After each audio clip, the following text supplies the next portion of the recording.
Which one are you? Yeah, man. This is sir Aggressive.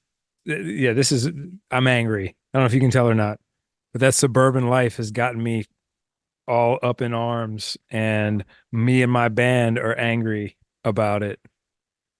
I think we're exactly what what Ben Folds was talking about when he wrote Rockin' the Suburbs. Is that LeJean Witherspoon? Like that looks just like him. No, that's my boy Jerome, man. You met Rome at shows Oh before. shit, that's Yeah. Jerome. Yeah, Rome had dreadlocks back in the day, man. Damn. This is circa 1994, uh first band called Shaman Mary, me and Rome, Mark Donahue, uh another cat named Brent, different Brent, but I don't remember Brent's last name. But anyway, this was the first band photo we did. I know I zoomed in on my mug because I thought that's what we were doing here, but I wish this was the actual band photo where like you only see half everyone else. for once, not the out of focus guy. Damn. Uh, but yeah, man, it was formative, man. It was good times. How many bands were you in before Shinedown? Officially four, but yeah, this was this was getting the feet wet, man. You know, this is before I'd figured it all out, and I still haven't figured it all out. But before I'd figured out stuff, I think it's important for especially kids, man. Like the people in bands that you see that you might look up to were not born cool. I promise. What's is that the Vitruvian man on your shirt? Like what's That's the a deal with that? that's a Van Halen balance Oh tour shit. T-shirt that I got at a Van Halen show. Damn. How about that? Do you ever So regret losing all your shirts you got back in the day? I probably still got that shirt actually somewhere. But I mean, I do. I purge a lot. Um, I purge my closet a good bit because, hang on, here we go. I'm gonna relieve everyone of this photo. Just remember how cool Rome looks and how not cool I look, everybody. But at what point did you go from shirts like that to wearing white t-shirts? The white t-shirt thing happened. I mean, in earnest, it happened probably, I don't know, 15 years ago, something like that. What's really interesting about the white t-shirt thing, the white V-necks, right? 'Cause I got one on right now, is I didn't even think about the fact that I mean, like it just became what I was comfortable in at some point somehow. I don't remember how it happened. Uh, but it's sort of my Steve Jobs outfit is black pants, Yep. particular black pants, actually RSQ pants and white t-shirts became my comfortable go-to wear it every day thing at some point. What's really, really interesting, and I had to be reminded of this, and I cannot believe I didn't think about it, is that when I was a kid, my dad wore white Oh, V-neck t-shirts every day when he got home from the Navy. Like when you take his uniform off, that's what he had underneath.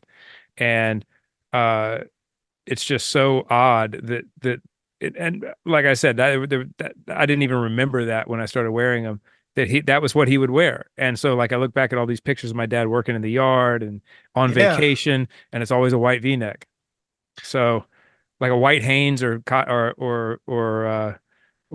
Fruit of the Loom V-neck, which is Yeah. what I wear either one. It's kind of funny because I remember now, like my grandparents, or my grandfather, and my dad, they'd wear those T-shirts that had, like the pocket with either like a pencil in there or like a piece of paper. I was like, it was just like, and always as a kid, be like, what do you need a pencil for? It's like, I guess you never realize like they're always like, always in that work mode. But like the Yep. pencil for me was always sharp, and in case you had to take notes or whatever, it was just like I miss those times, man. Yeah. I just wonder like what was it, something subconscious, or is that just like genetically what I'm comfortable in is a white V-neck Yeah, t-shirt because my dad was comfortable in a white V-neck t-shirt. right. Or is it just coincidence that that's how it ended up? You know, my dad was always khaki pants though, khaki pants Ugh, and a that's white tough. V-neck, khaki pant. But see, the thing is, I've got khaki RSQs that I'll wear sometimes, and then I have the full Commander Bass outfit on, Commander Bass on leave outfit on. Yeah. What Yeah. before we went live here, you said you were fixing a coffee and it got me laughing. What other phrases or sayings did you hear growing up that are no longer around or you really can't say anymore? Oh man, there's a ton of them. Like I mean, my aunts would always be like, "Man, it's colder than a witch's tit out here," oh yeah, or like stuff that's a like good one. that. Where it's I just love stuff like that, but you never hear it anymore. So here's some stuff that I had coming up. Tomfoolery Oh was yeah, one. Like you're getting into some tomfoolery. That did you have that one?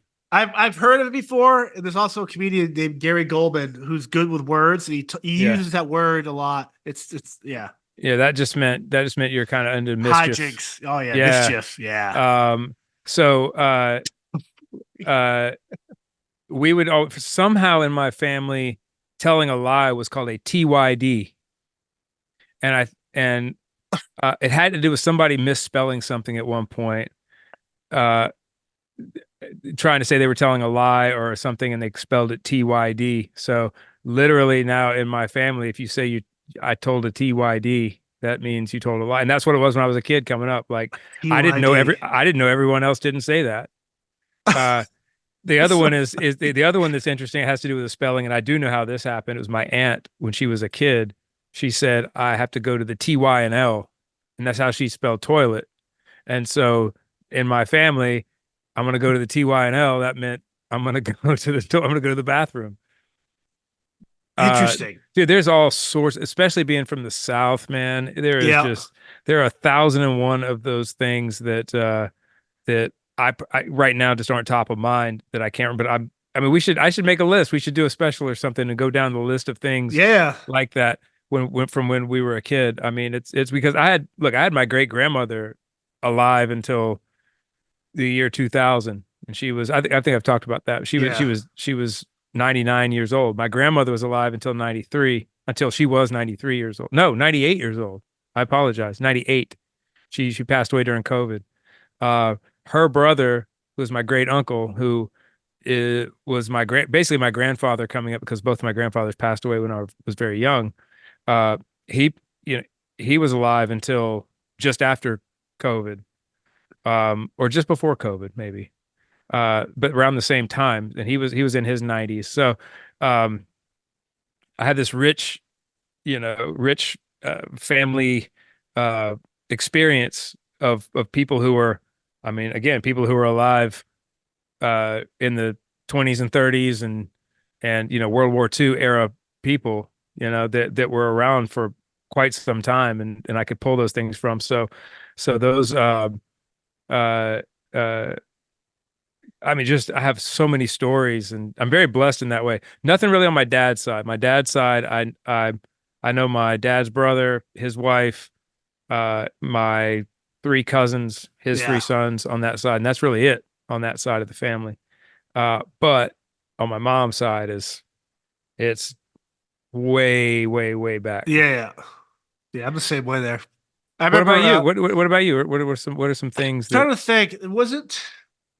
I would like growing up in the early '90s. Like my mom's side of the family, they have a dairy farm, and so in upstate New York, it's all farmers, and we'd always grow up going to like these tractor pulls and like these horse pulls, and like just basically car shows and cranking ups, and Yeah. like walking around with my uncles and my family. It was just like you grow up so quick when you're a kid in that At least I did, hanging out with all the older farmers and all the car Yeah. people, and Yeah, you grow. there's not a lot of babying in No, those it's like places. you fall, they just keep walking. They don't Yeah. care. It's Like that like that was me growing up like a hunting club, right? Deer hunting. yeah. And it was like, you had and yeah, it's just like that. Anyway, continue. Like you would I remember growing up like you would see them, you wouldn't know what dipping was or skull or snuff until you got older, but they were doing it the whole time spitting around you, or you'd go on some of their old F-150 farm trucks and it'd be a calendar of some topless chick.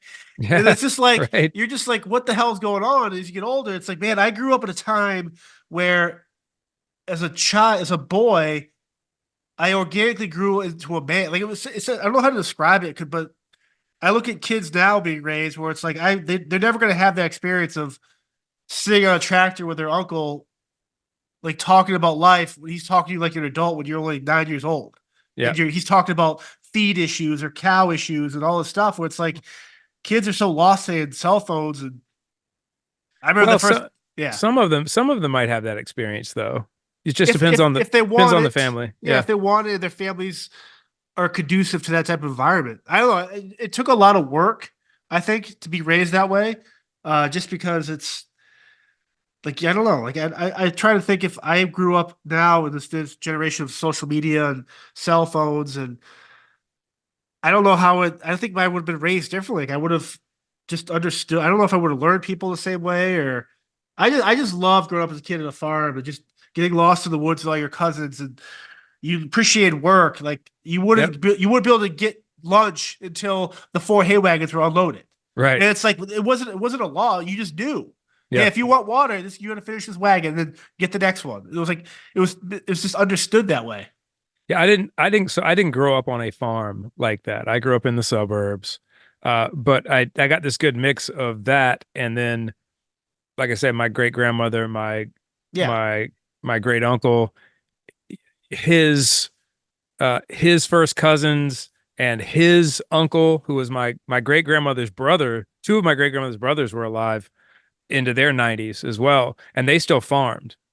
In fact, one of their grandsons now, uh, he's a bit older than me. He still farms, and I see him from time to time. So I was around these things though an awful lot. Um, and to your point, I was a little soft, man. I was because I was just in my immediate family. It was me and my dad were the only two men. Everybody else, everything else was women around me.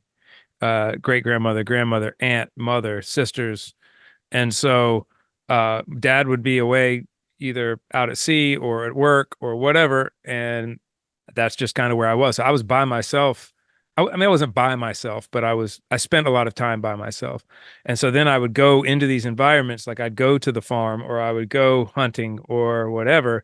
And it felt internally like I was getting steamrolled by these men, like by these yeah, people because I'm, of course, you want to fit in, even though you're family, you want to rise to the occasion and they're yeah, just rolling me, man, and so that was a good lesson as well about just, it honestly, man, it was a lesson that I was kind of down on the pecking order for sure, you know, um, in that place, and none of them were musicians or anything or artistic or autistic or yeah, anything like that, right? You're You right. know, they didn't care about any of that stuff. So um it made for interesting times. Check this out though, as I'm thinking about this. I told you about I was mentioning my great uncle's first cousin and his father, and then his father's brother. So his father and his father's brother were my great grandmother's brothers, right? Um, but one of her brothers was younger. He was adopted. His parents had passed away, and uh my great grandparents adopted him. So he was like really young. He wasn't really young at the time when I knew him, but he was younger than the rest of them by by 20 years or something. Uh, anyway, interestingly enough, so when Kelly and I first met and started dating, we started dating in 94, same time as that picture that you saw. So, you know, actually that picture might have been later. That picture might have been that I had in the beginning might have been 95 or 6, 95 maybe. But Yep. anyway, uh, so Kelly and I had only been dating for a couple of months, and she's like, "You want to go spend the weekend at my grandparents' house at one of the beaches down here at Edisto Island?" And I was like, "Yeah, sure." So we walk into her house, into their house, and we're there for a minute. And I'm kind of walking around looking at things, and I see this picture of her grandfather with these two gentlemen, and I'm like, "Hang on a second, that is Marvin Jr. and CW. Those are two of my great Yeah. uncle's first cousin and his uncle, and I'm like, I called her I'm like, how do you? She goes, oh, that's Marvin Jr. and CW. They fish with my grandfather all the time, and I'm like, hang on, those are like those two dudes. Like I know them really well. I've deer hunted with them since I was a kid. They're in my family. It was just really odd the way that like our families were kind of connected like that, and we never knew it because her grandfather was a pharmacist in a place called St. George, South Carolina, and just kind of an old school uh country pharmacist. And then when he retired from that, he started running charter fishing boats out of Edisto Island, and like deep sea fishing stuff. Yeah. And Marvin Jr. was an optometrist, and I don't know what CW did, but they like were like his best friends, and they would fish with him and hang out, which is just always so odd. And then something else is odd is at my grandmother's house. She lives on a pond, or she's not alive anymore. The house is still there. My aunt lives in it, but the house is on a pond, and we would they had mallard ducks and mergansers and all these other ducks out there, and we'd feed the ducks bread and do the whole thing like kids do. But there were always these kids down at the other end of the pond. They were always down there feeding the ducks. Uh, well, come to find out, those other kids down at the other end of the pond were Kelly and her sister.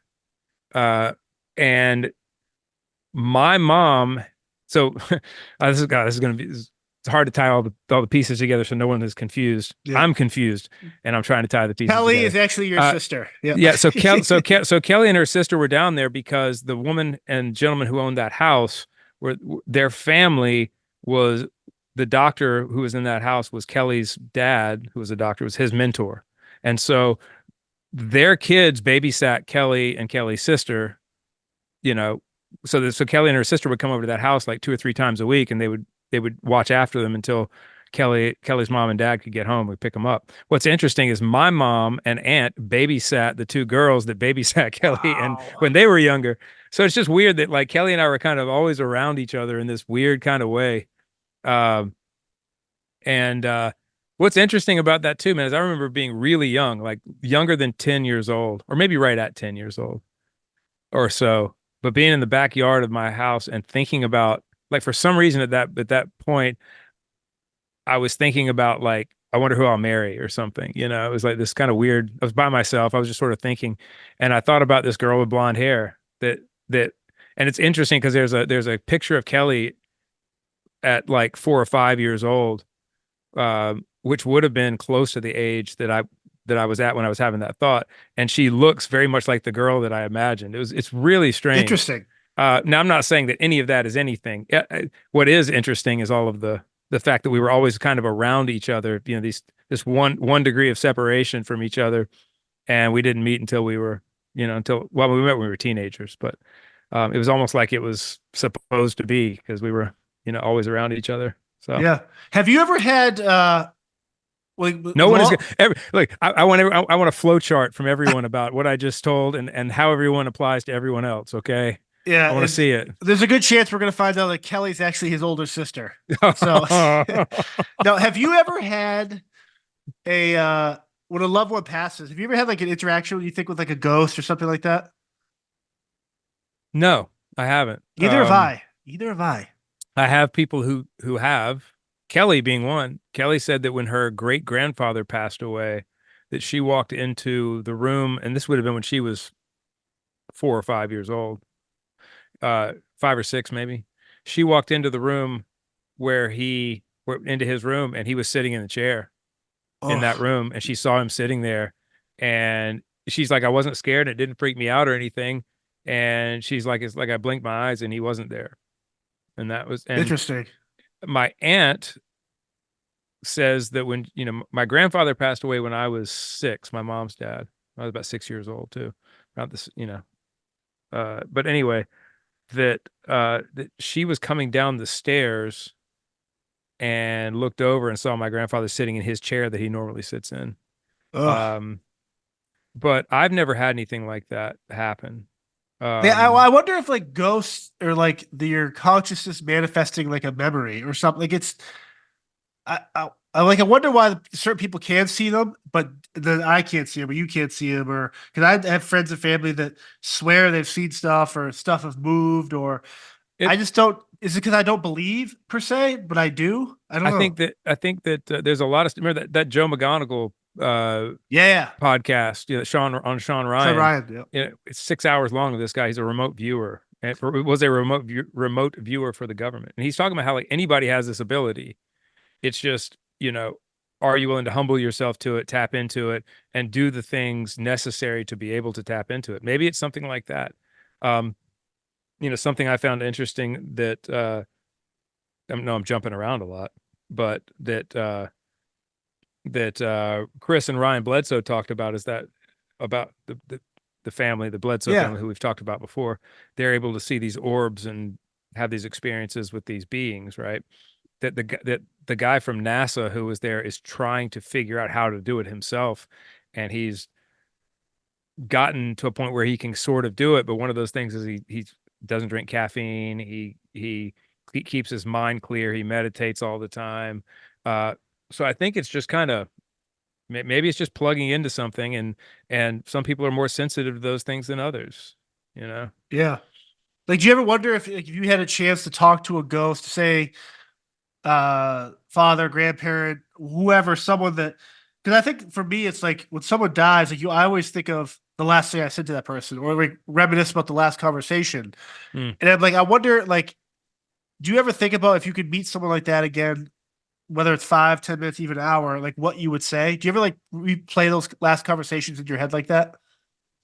Uh, yeah, I mean the roughest one for me is my dad, Yeah. and it's the most uh it's the closest one that, you know, in time too. But uh, you know, I got to hear my dad's last words, right? I got to Yep. hear um I got to see him leave his house for the last time. But one thing that's always bugged me is he was trying to communicate something to me that I couldn't understand. I didn't know what he was trying to say. He just kept repeating this phrase over and over and over again, but it was mumbly, but it was the same phrase over and over. And I was asking him, like, are you trying to say this? Or you he go, no, no, no, no. And he just kept mumbling. And I never could figure out what it was, Oh, you know, and it was obviously something that was important to him, you yeah. know. And so I felt really, really guilty about that. That maybe I didn't try hard enough, or, you know, maybe because it obviously was super important to him to get that across. And uh you know, I know what it rhymes with, right? So I'm always racking my brain, like going, what was he trying to say? It sounds like this, you know? Uh, uh, and I just can't figure out what he was trying to say. And so I would ask him what that was, and then apologize to him for not understanding, probably because he was in a lot of discomfort. I don't know if it was mental discomfort or physical discomfort right there at the end, but Yep. very, you know, and people say that when people are passing away, that they have they get very irritable and uncomfortable, and are, you know, moving around. And uh you know, it wasn't the, you know, it wasn't the, I mean, you know what, that I think about it now, it's like I'm glad that I was there. It wasn't the most savory thing to have to watch, but in a Yeah, of way it course was, not. in a way it was very much an honor to be there, and not to watch him suffer or anything, but just to, you know, to be there for that. But that's the one that really sticks out. I'd love to talk to my grandfather, who was a professional musician, you know, just Yep. about music. You know, I'd love to, because I mean, I was 6 years old, man. I didn't care about music at the time when he passed. And he was like a great trombone player and singer. And Do you have any of his instruments still? I got both of his trombones. Oh, Yeah. that's awesome. Um, and I use I use one of them to record with a good bit. The other one I leave in a case, because I it's his main one. I just sort of leave in the case. I don't want to mess it up, you know. Yep. But he's got a what's called a bass trombone. It's got a valve on it, right? Most people think about a trombone with just a slide, but some of them have a valve that your thumb hits, and it'll, almost like a trumpet, will open a valve and play different notes, so you don't have to Slide it. Yeah. slide it. Yeah. So I use that to record with whenever I need trombone or trumpet sounds, because I can take the trombone and play the notes and then pitch them up an octave and make trumpet sounds with it that way. Um, but yeah, I mean, yeah, I guess now that you're saying it, man, yeah, there's a lot of, I would love to have met my dad's dad. He passed away when I was an infant, so I never, and he was a colonel uh in the uh in the Air Force, 101st Airborne uh colonel, and uh you know, World War II and all of that. So Yep. um you know, I mean, but I guess I wouldn't be the person I am if I was able to have those conversations in life, right? How about you, man? I mean, what comes to Yeah. mind? I mean, you know, I don't have regrets like the last conversations, but you always, I remember just like as I got older, my grandfather and stuff, both of them, where you just kind of, I'll get there tomorrow, or I'll ask the question next time. And it's like eventually all those next times are going to catch up, and there's not going to be a Oh, next time. And it's like I think the part of the, yeah, I guess it is a regret for me sometimes, where it's like I don't regret stuff that was said or not said. I regret that I didn't get to say everything I wanted to say.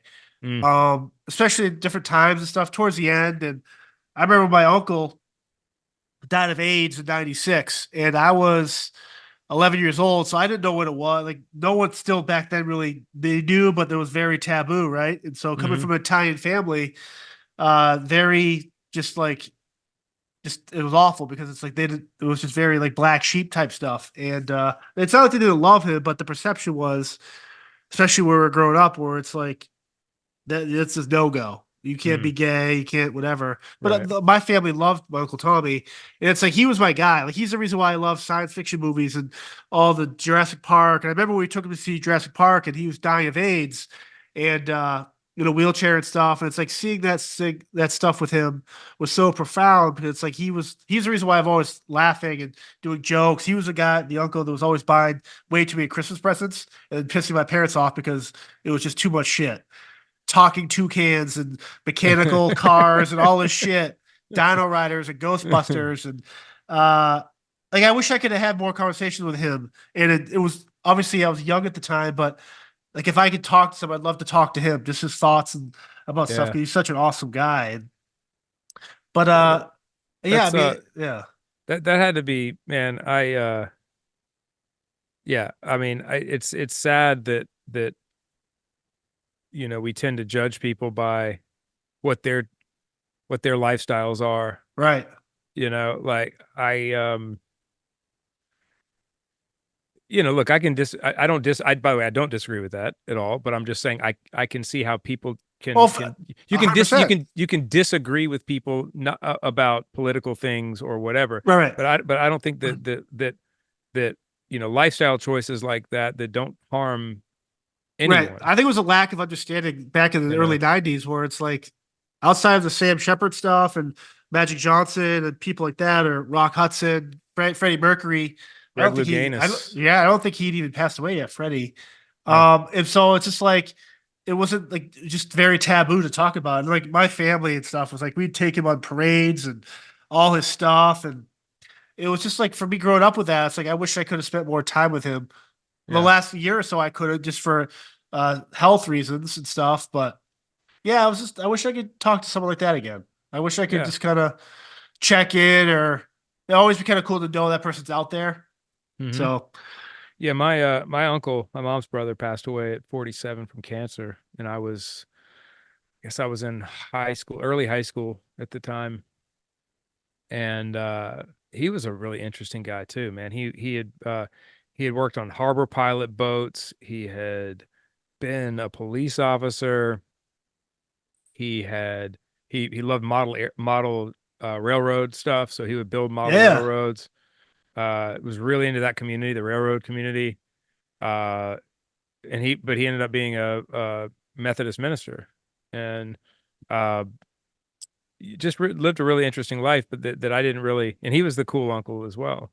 And um, yeah, man, I'd love to still have him around to ask things. And I think about my friend Doug McKean too, who oh yeah, who passed away, uh, was the head engineer on. Well, he completely engineered Sound of Madness, Amaryllis, and then uh, co-engineered Attention, Attention, and Planet Zero with me. And I've always kind of felt guilty that on Planet Zero, I just had a really rough time making that record. I mean, my headspace yeah, was not good. Probably some of the worst depression I've ever had was during that time, and sort of dissociating from everything, and having to sort of act like Eric Bass should act rather than just being myself. Like I'd walk into the studio and go, man, put it on, But with that came a lot of anger and temper and all of this stuff. And I feel like making Planet Zero was just, man, if I had known that that was the last time I was ever going to make a record with the guy, uh, I would have really not been as probably miserable to be around as I was for him, Right. uh, and would have just enjoyed the process more, a lot more. Uh, and now he's gone, and I can't ask him questions, and I can't dip into that well of knowledge. I had him in here in a room every day, and I mean, I aspire to be Yeah. a better engineer every time I do something, and uh, you just take it for granted that you can just ask him whenever you want when he's around, so you don't. He was And such a then, funny guy too. Just I know oh, you guys dude, can't share like the footage, obvious for obvious reasons, recording and behind the scenes stuff, but some of those video clips of him, dude, it was just pure chaos in the most awesome way. there's a recording studio full of people making a record is a fun clubhouse, and you just God, man, just so much fun and so much irreverence. Irreverence is the best word for him ever. Like Doug would and the thing is, man, it's like everyone loved him who he worked with. Like it was, Yep. at his funeral or at his service. I guess it wasn't a funeral. I mean, Dave Matthews got up and spoke, and Gerard Way from My Chemical Romance. I mean, because he did, Black Parade. He was the Yeah. engineer on that. He was the engineer on the last three Dave Matthews records. Uh, I mean, Talking Heads and Oh yeah. all sorts of stuff, man. I mean, he did. I mean, all sorts of great records. And I mean, American Idiot, Green Day, um, Grammy award winning guy, and he didn't act like a Grammy award winning guy. He was just he was so much fun. He was that levity that you needed in the studio when uh when I got too serious about things. And um yeah, man, so I wish I could have another second with him and just Yeah. be like, "Hey man, I apologize for being," and I wasn't like a dickhead or anything, but I was just like, I'd have these outbursts because I was under a lot of stress. I'd be in there trying to play something on piano or something, and I'd keep messing it up and keep messing it up and keep messing it up, and that monster would come out that you're not good enough, you Yeah, you suck. suck. Why are Yeah. you here? And I'd get up and throw something across the room and yell and walk out, and he'd always be like, "Hey man, it's fine, dude. You're doing great. Everything's awesome. And he was always so positive and cool about things, and he always had really great ideas and fun ideas about things and how to do things. He's the reason why at the beginning of the song Hope at the beginning and end of Hope on Planet Zero, that you can hear the crickets and the tree frogs outside, because he's like, why don't we record this outside? Why don't you record this guitar part outside? And so Interesting. all of Wow. those nighttime noises are actually coming through the two microphones that we had set up on the acoustic. They're not like added in. That's actually in the guitar tracks. And so just stuff like that, man. Yeah. He enjoyed fun, and not the band, but Yeah. you know, Well, not many people but just got a having chance to because that third album they did was horrific. I'm wondering I still don't know the whole story behind that third Fun record. I think it's just sort of a jab. It's Uh so I'm weird. not sure what's going on with that. If anybody wants a good time, just go listen to the third Fun record. Oh God. I'm not sure what's going on with it, but What the other day yesterday actually I was cleaning the plow guy kind of fucks up the driveway, all this stones and pebbles, brushes them into the yard because he's a terrible plow guy and always drops it too low. And before I leave, I always I try talking to about the help. guy like the guy who's like grading the road or something. Yeah, but Yeah. like the guy that plows the driveway when it snows kind of Oh, snow. drops. I don't know what snow is. I didn't know what you were Oh talking yeah, about, the plow guy. he drops the plow too low and usually digs up parts of the driveway. So I got to shovel it all back. And with a big knife saw, I started doing that. And I've realized that I've always loved yard work, but I feel like as soon as I get outside and start actively doing something physical with the yard, my creative outlet, I find myself stopping more and taking notes on my phone with like ideas, Yep. whether it's podcast guests or questions or book ideas or just like phrases or t-shirt ideas or just all this stuff. It's like are you kind of I'm picturing you kind of similar where if you're not in the doing something creative, being outside fixing a fence or a roof or a hook roof or whatever, Yep. you are just as creative if not more so. Is that fair to say for you? Oh yeah, way more so. Um, I Why is know that? because I think you can step away from it just enough. If you're in here actively working on it, you're concentrating on it. It's just like anything else. It's like, you if you're looking for love, you're not going to find it till you're not looking for it, Right. or something. It's the same thing with uh with that conduit coming through. maybe sometimes you're taking, well, I will say this, I am taking it too seriously, or I am concentrating too hard on it and trying to find the answers. And sometimes you have to stay in here and try to crack the code. And sometimes it's better just to step away. Anytime, how about this? Anytime I have a lyrical block, like I can't find the lyric that I need, I'll just go take a walk. And a lot of the time it'll come to me, and maybe it's not the answer, but something better than what I've been on comes to me. Right. Uh, I had a conversation with a young man recently. I know I sound like a fucking old man when I say I had a Yeah. conversation with a young What? man, but this kid's like he's like 21 or 22. Yeah. He's Uh, six. and he's a really brilliant filmmaker, like these little vignette films that he makes. And I just recently met him in California, but he um came into the room we were in, and he goes, I'm thinking about giving up, and I'm like, I just kind of listened to him talk, and he wasn't talking. I was listening in the background. He was talking to somebody else. So I wasn't eavesdropping because we were in the same room, but I'm just listening to him. And when they were done talking, I turned around to him. I said, "Hey, man, just so you know, like I quit 3 times last year.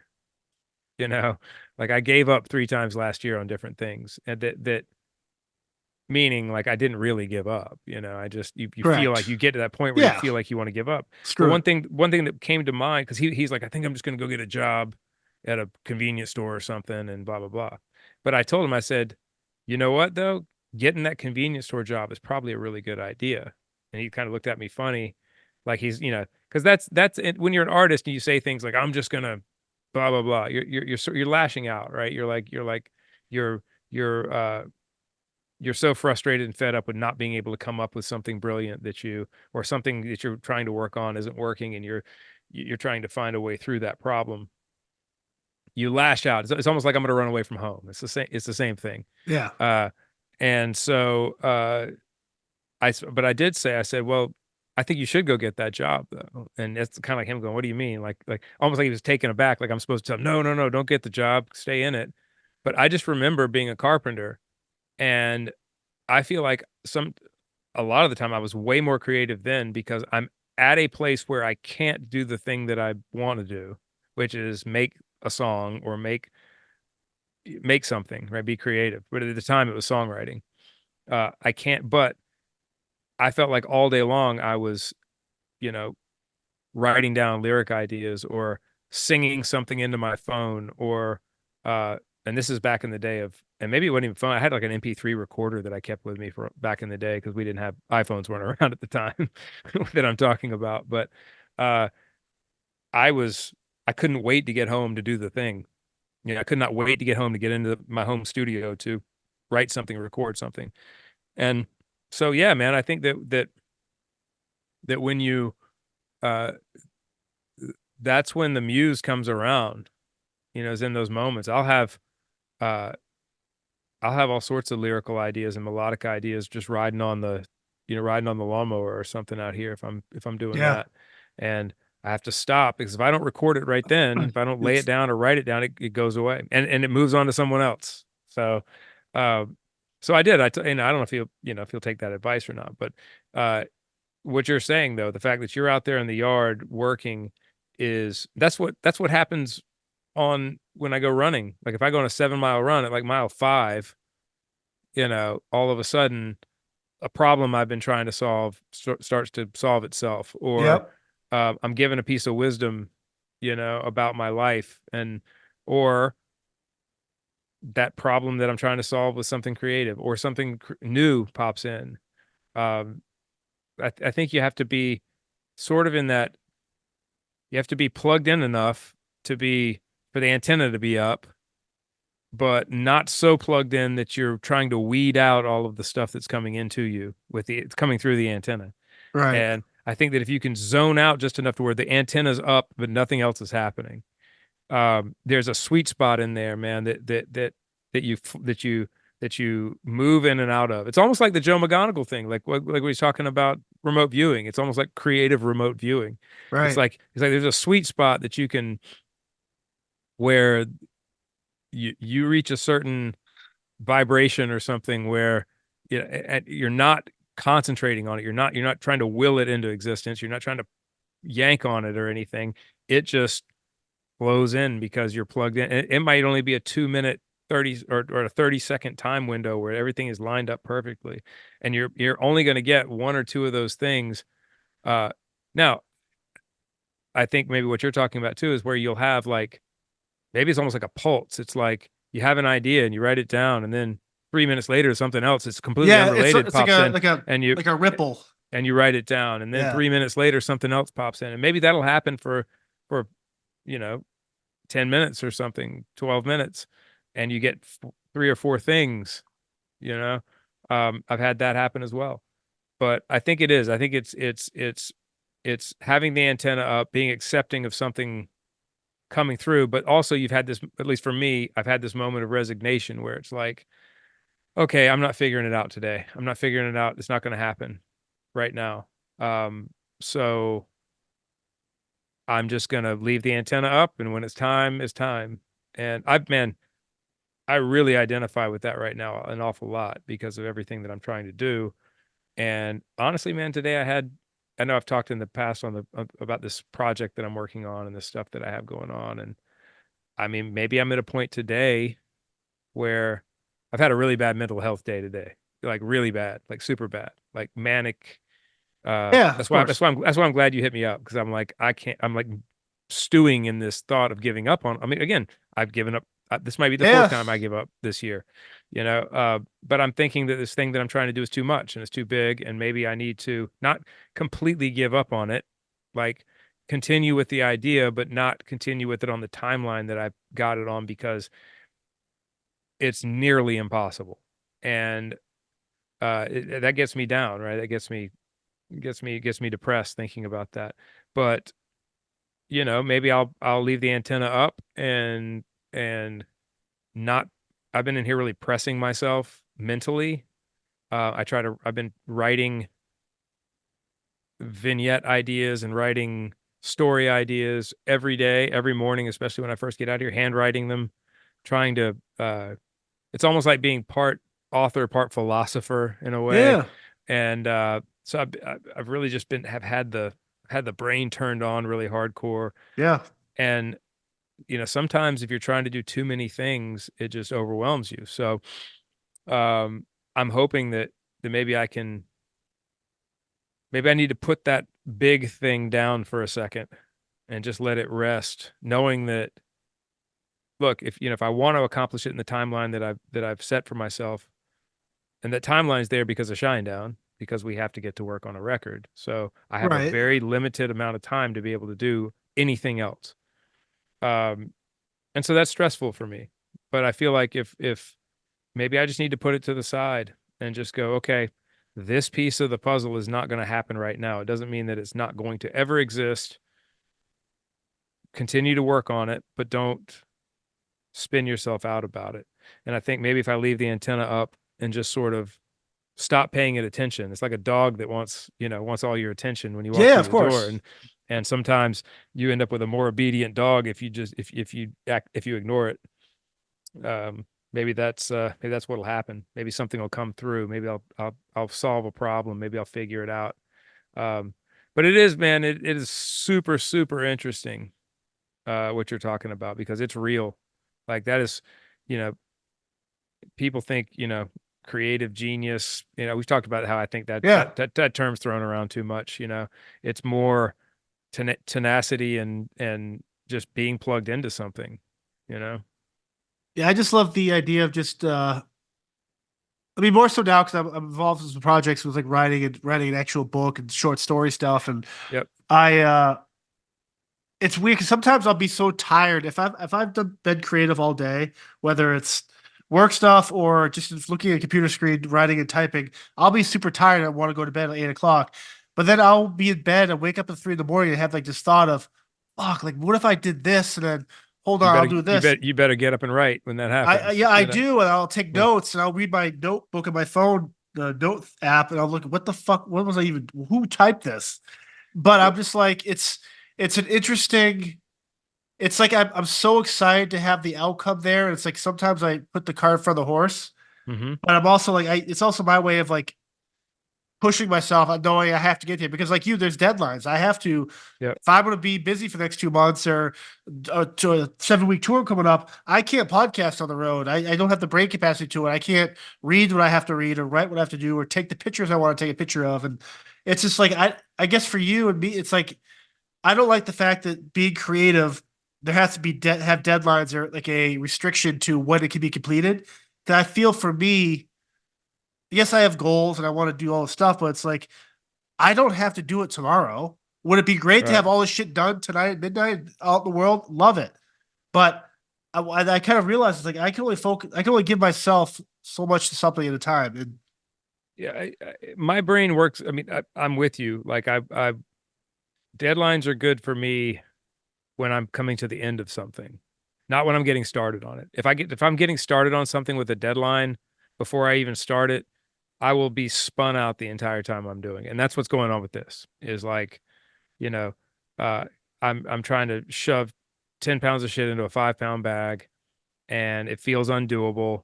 And when it might not be undoable, but just that the fact that I'm starting with a deadline. Deadlines help me when I'm trying to finish something and it's like, okay, you're almost home. Stop being too precious with this. Finish it, get it done, get it out. Um, so, but I think that I don't know, man. Deadlines are when it comes to like starting a Shinedown album, when do you know it's or when I say you, I mean the band. When do you guys know you're not going into if say it's been 2, 3 years or 4 whatever, and you're like, okay, time to write.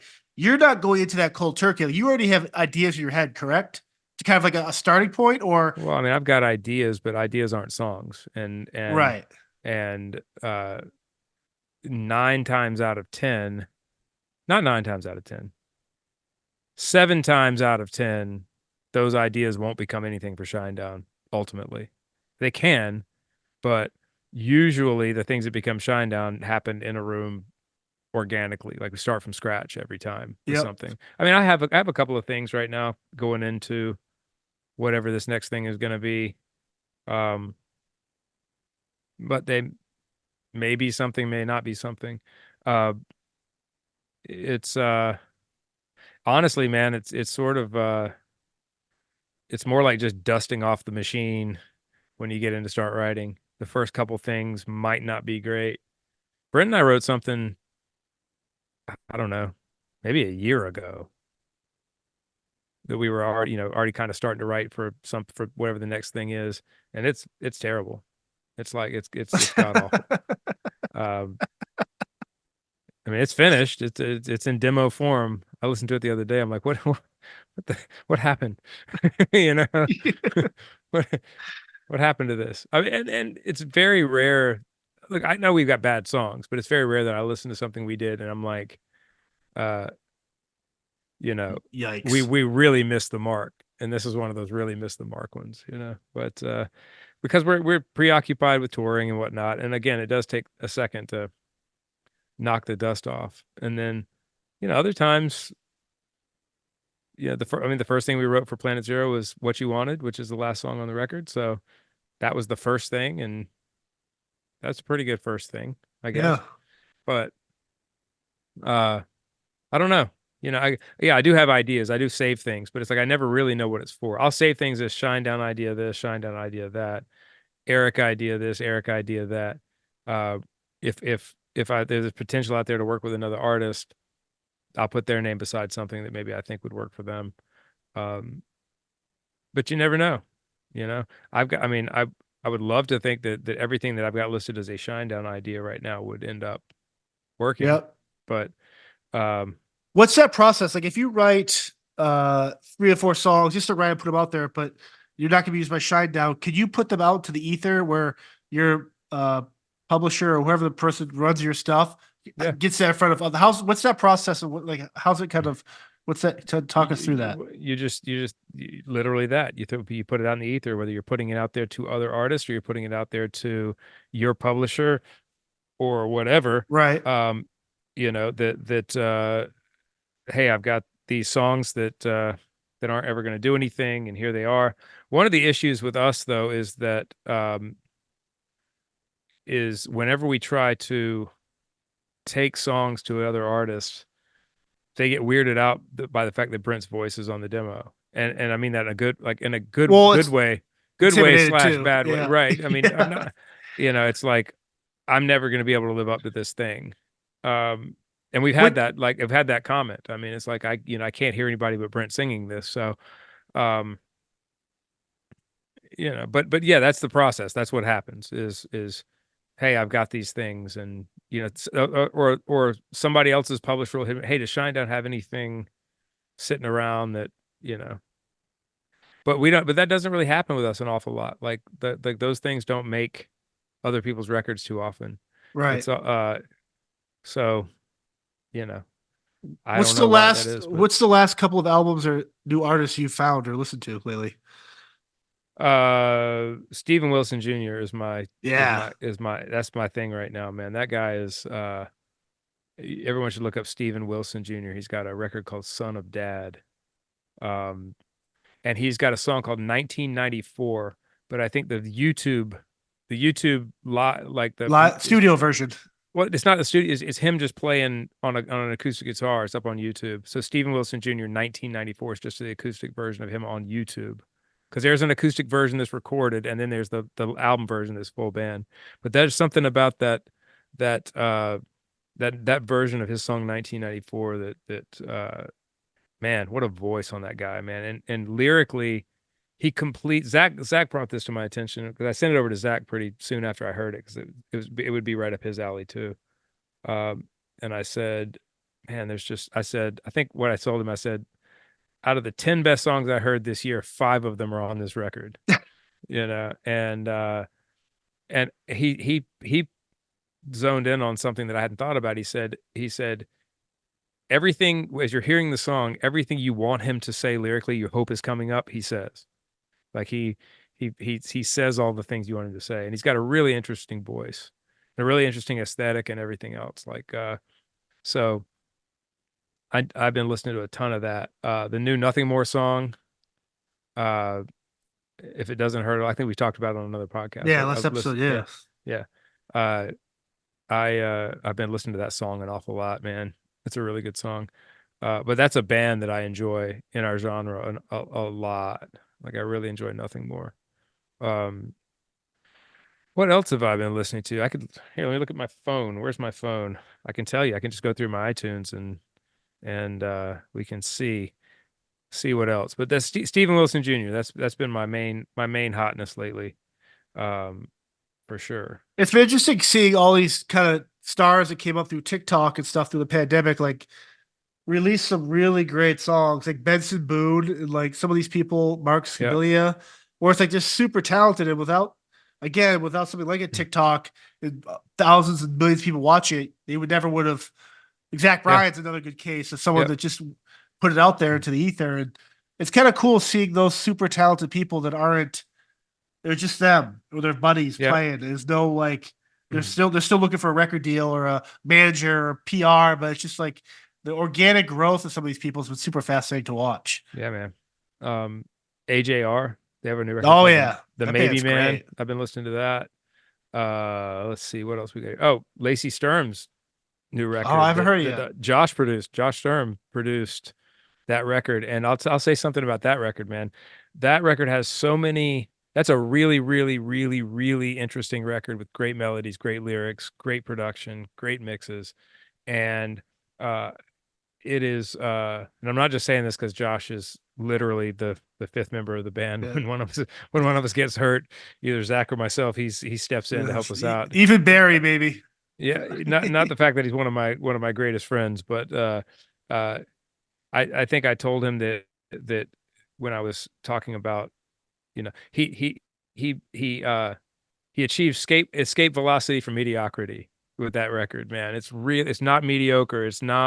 It's there's something special about every track, and that Lacey is probably the most interesting female voice we have in rock music.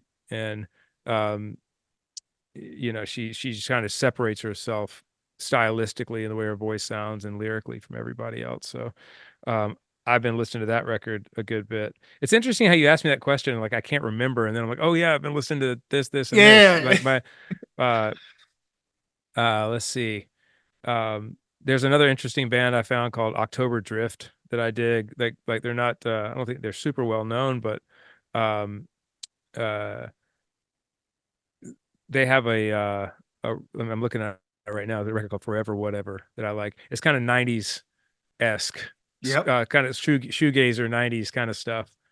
Um uh so yeah, man, there's Robert DeLeo from STP has a solo record called Lessons Learned, and it's sort of 70s singer-songwriter country sort of. It's interesting because he has different singers on every song. Yep. Um, I've been listening to that. It's a band called Tiger Cub that I think they played a festival with us. I think in St. Louis. That's right. I think it was St. Louis. Maybe it wasn't. Point Fest, right? Yeah, it might have been Point. No, maybe it wasn't. It wasn't St. Louis. It was somewhere else. It might have been Philly. It was Philly. They played that festival. We played in Philly. Um, but I find their stuff super interesting as Oh, well. So, WMMR. Yeah, gotcha. yep. Yep. Uh, so Barbecue. that's just some of the stuff. Turnstile. I listen to Turnstile a good bit, Yep. but there you go. There's just some stuff for everybody if they're interested in what I've been listening to check out. I don't know.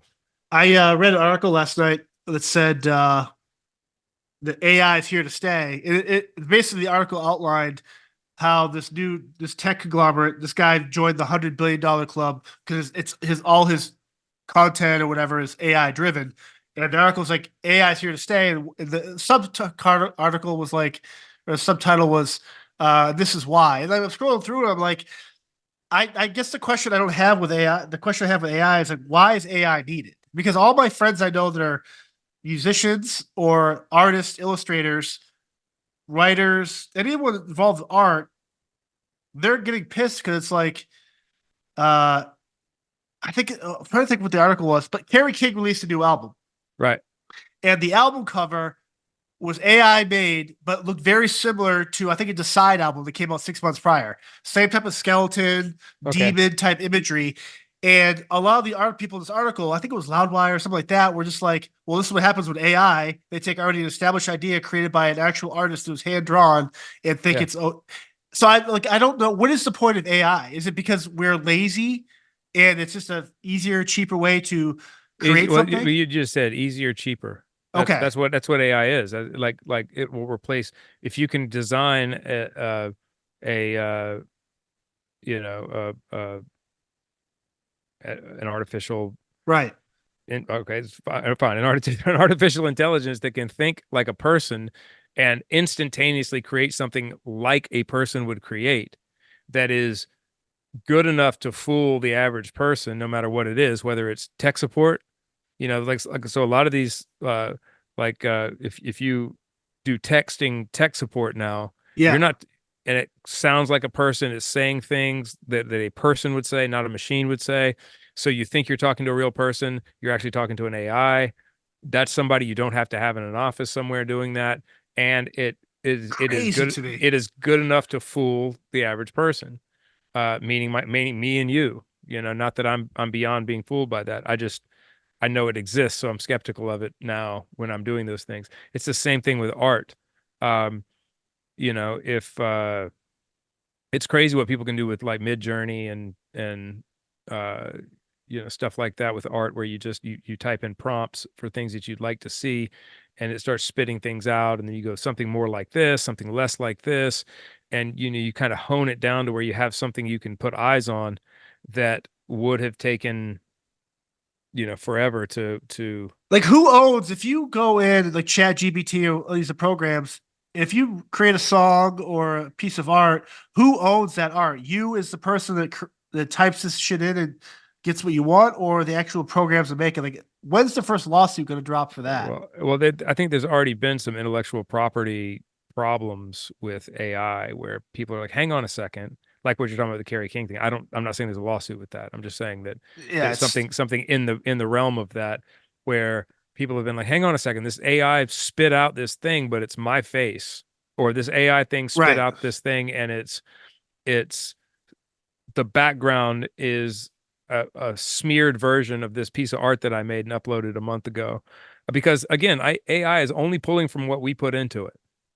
And Right. the more information that we put into it, the more, that's why like a chat GPT, the more questions it answers and the more things you ask it, it gets smarter every time that you expose it to something, right? Or smarter in quotes. Yeah. It's learning, but it can only use what we give it and what we put into it. That's not to say that it can't create an image that's original, but it's pulling from like, so say I said I want a picture of John shirtless at the beach breastfeeding a sea turtle, right? And I put that in, it's going to spit out, An well, actual image. it knows what. By the way, if anybody wants to go on Midjourney with John's picture and get that done, that would be amazing. It'd be a great T-shirt. Yeah, we'll make it a T-shirt, a coffee mug. So, but it knows what a sea turtle looks like because it knows what the ocean looks like. It knows what a beach looks like.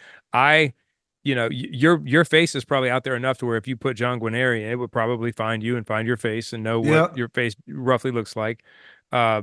And it knows what breastfeeding is, and so it's gonna now.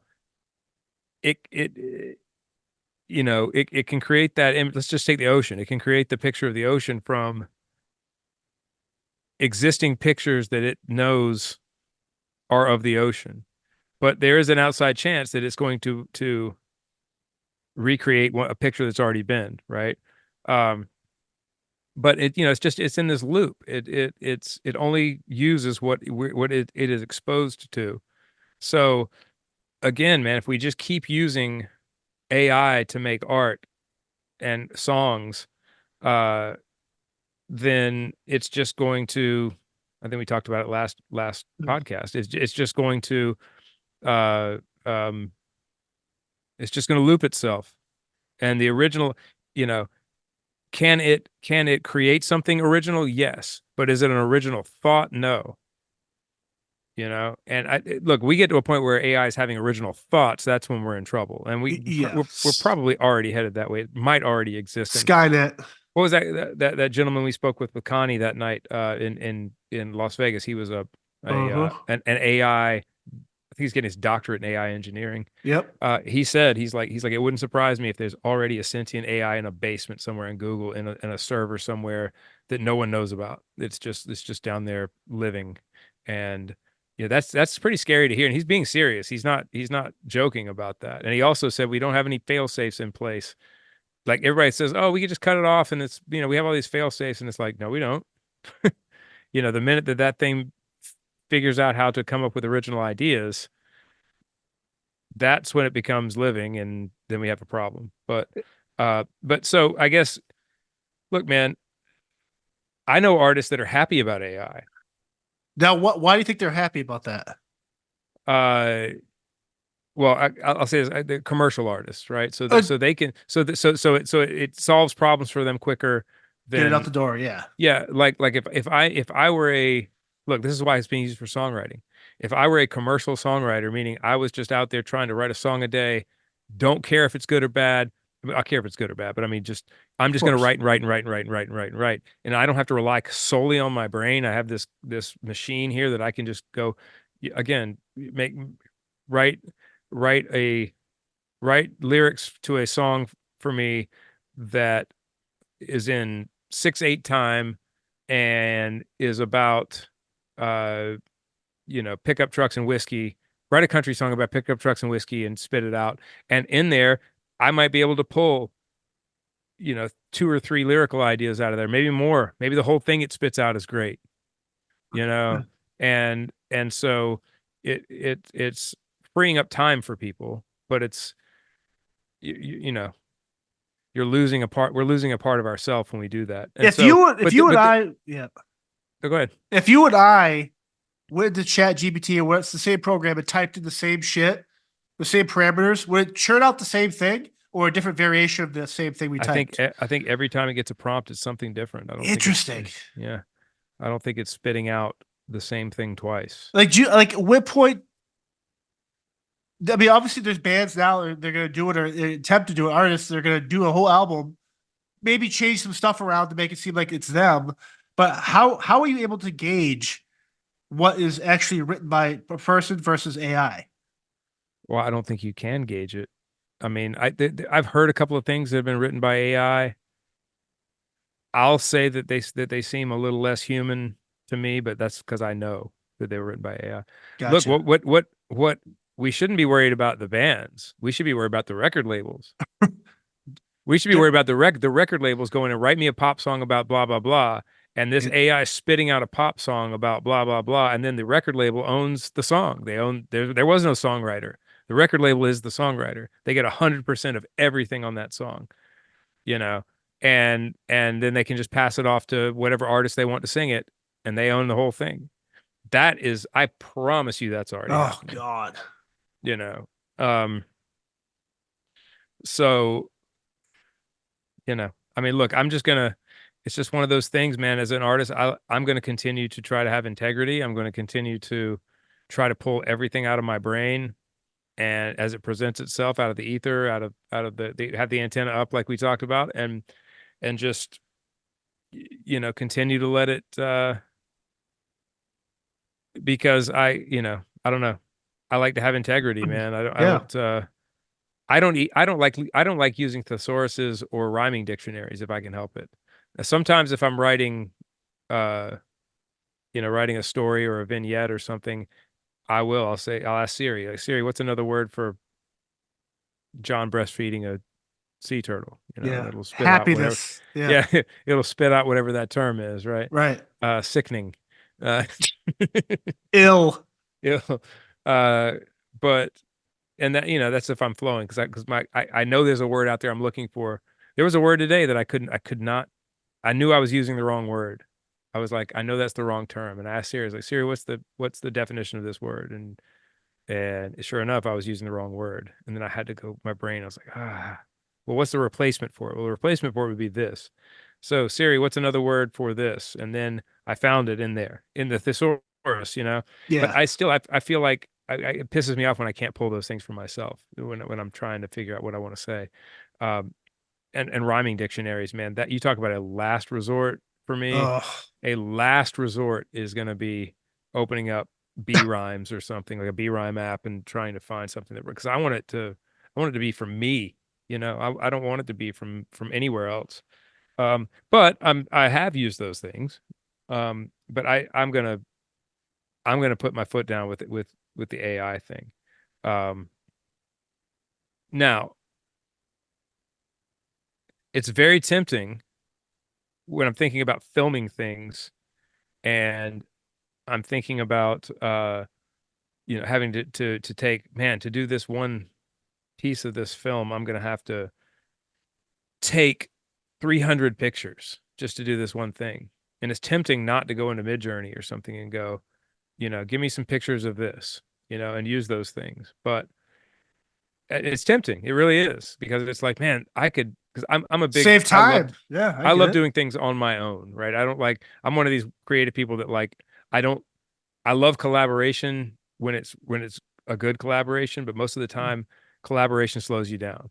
So I'm like I want to move. And so it's tempting for me to do that, but like instead of I was tempted by it a couple of days ago. I was like just download Midjourney, man. Pay the $300 a year and you can do whatever you need to do because it's still art and you're still making the thing and you're still writing the parts and doing all this stuff, but it's like no, like because I've been taking pic. I mean, I've been out doing photography and filming stuff myself, but uh, I'm like, nope, I can't do it. You're just gonna have to find the thing because it's going to be so much more worthwhile if that weird picture that you want of this piece of machinery painted pink and it's like this or whatever is something you do. You find the piece of machinery, you spray paint it pink, and you take the picture.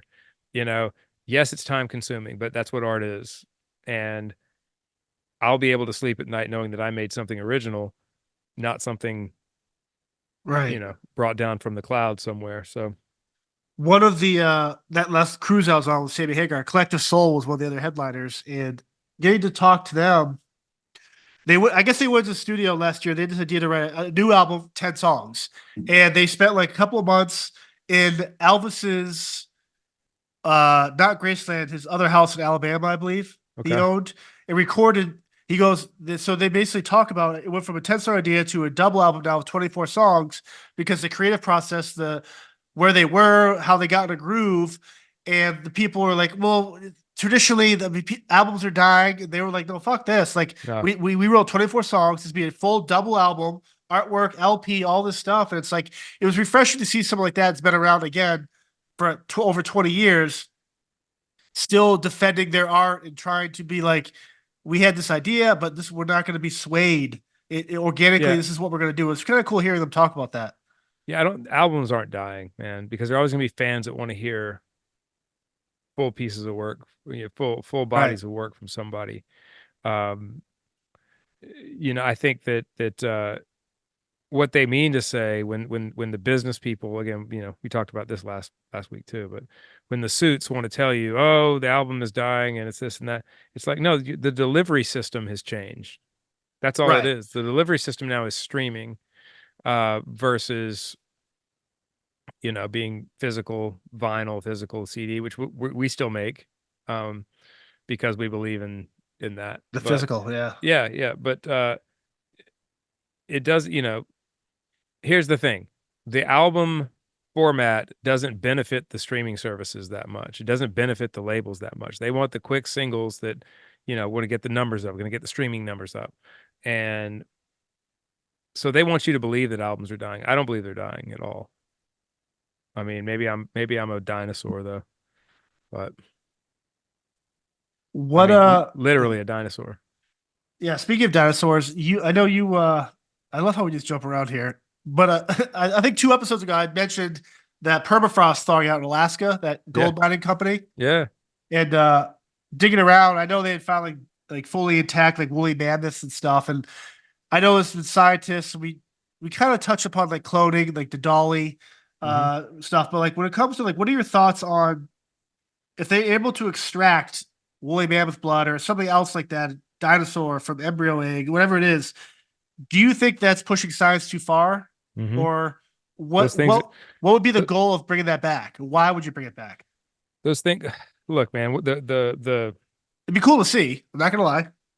the fallacy that is sold to you is that woolly mammoths died out because men hunted them to extinction. Which Didn't happen. correct. Uh, there was probably some cataclysm. There was probably some environmental change that happened. That whether it was a flood or a snowball Earth, some freeze that took place and they couldn't survive, um, and that's what did it. They went extinct. Um, I don't think that it is healthy. They went extinct for a reason. And so I think that anytime that we try to play God with stuff like that, man, it's gonna have it always not even is going to, it always has unintended consequences. Anytime we try to play God with something, it has unintended consequences. And this will have unintended consequences as well. I mean, they're already doing it. I think that originally they had said by 2024 they were going to have the woolly mammoth walking around in Siberia at this park, a new woolly mammoths or whatever. But now I think they pushed that to 2027. Um, but I don't It's see like why that's a good thing. it's like the Now, butterfly effect in real time. now where I am, how about things that we know that men cause to go extinct, like the thylacine? Dodo So, birds. Yep. the thylacine is the Tasmanian tiger, I think they call it, but Yep. uh, is it more canine or more feline? I don't remember what it is, but it I looks think it like was a more dog. feline. Yeah. But it looks kind of like a dog, and it's got stripes on it. Yes. But the thylacine is what it's called. Uh, they were hunted to extinction because they were getting into farmers' chicken coops and stuff. Um, and there's a pretty good chance that they still exist. I don't think they're like there have been pictures and videos taken of, and people are saying this is a thylacine. It looks like a thylacine. People say they see them all the time. Uh, I don't know if it's actually on Tasmania or if it's on mainland Australia. Maybe it might be both that they're seeing them. So look, the fact that they're still probably around, um, if there were a way to bring something like that back, because that is actually a man-made problem, okay, I can get on board with that. Um, that was not a natural extinction. That was a now you could call it a natural extinction if man is a top predator. I mean, but I mean, look, I'm going to contradict myself on this somewhat, but um, something like that where it's like, yeah, absolutely 1,000% man caused this thing to go extinct, then I don't have a problem personally with trying to bring that back, because and we're only talking 50 years or something Right. since the last one died that we know of. It's not like it was millions or not even hundreds. The mammoths were tens of thousands of years ago. So um, that's an awfully long time, but I find it weird. Like we talked about like Stanley Kubrick possibly with the fake moon landing, but then you look at Spielberg and Jurassic Park and where we are with cloning and stuff heading the direction now. It's like it's always weird that Hollywood or mainstream entertainment has always kind of had their hands on current trends, or like I always find it super fascinating. Like, what are they telling us years before something happens? Terminator with Skynet, and yeah. sentient AI. It's like it's super weird. It kind of goes back to what we was talking about, where we've had all this technology. We're so far ahead, yet it's not really available to us, or they're not letting it be available to us. Like, where is like it? I always find it when this Well, stuff starts going. Yeah. and maybe, I mean, look, you can look at it one of two ways.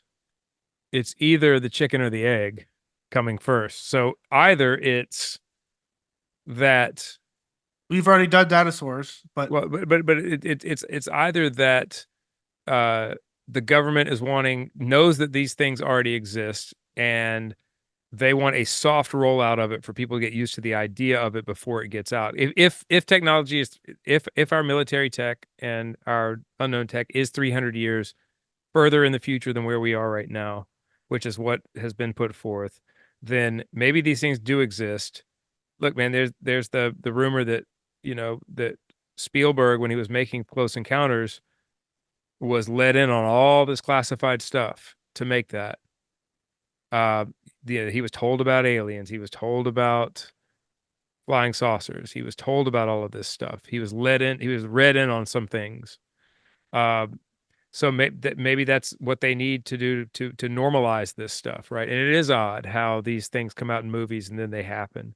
Or so that's what if the chicken comes first. But what if the egg comes first? And the egg is that uh, sci-fi stuff comes out, like Star Trek, right? The original Star Trek comes out, or Star Wars, yep.